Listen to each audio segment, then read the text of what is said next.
My father, Reverend Paul Osumi, was interned on December 7th, 1941 in Lihue, Kauai. I have the warrant of arrest. It shows he was picked up by either the military or the FBI, I'm not sure which one. They came to the house and they took him away to Wailua jail. From Wailua jail, he was then sent to Sand Island.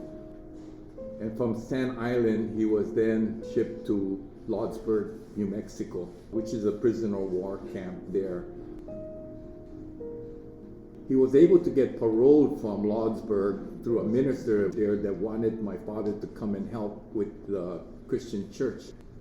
And he was able to get my father to be released, go to Gila relocation camp outside of Phoenix, Arizona.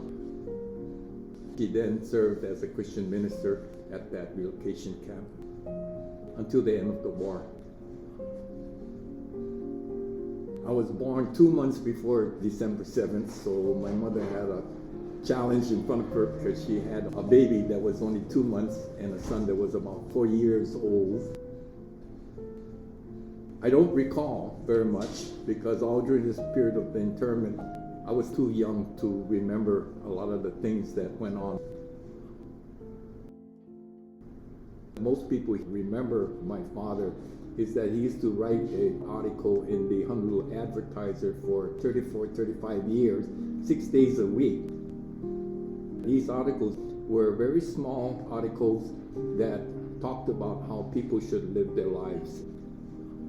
And those articles were so meaningful to so many people in Hawaii.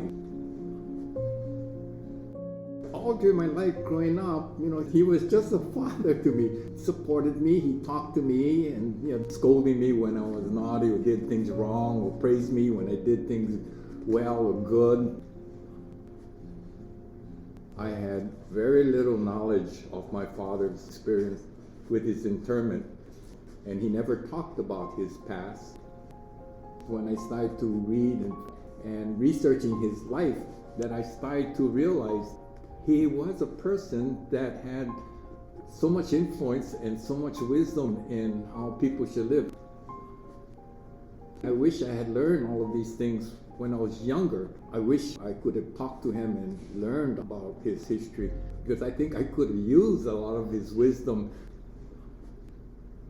I want the older generation to let their children know their history. It's really important. It's just unfortunate that I had to do this research and learn all about my father after he passed away. And I encourage children to ask the parents about their past, their history and things. I think it's very important that the children learn and know what the parents went through, because parents went through a hard time. And it's a good thing that the children should learn about their parents. And then from that, they can pass it on to their children. There is one thing he passed on to me, which I do like to pass on. It's not from a religious side. He put the question, what is the most valuable thing you have? That's a question. A lot of people have all types of answers to it. He came down to just one answer. He said, if you don't have your health, all your wealth and fame does not have any meaning anymore. You have to have good health to have a happy life.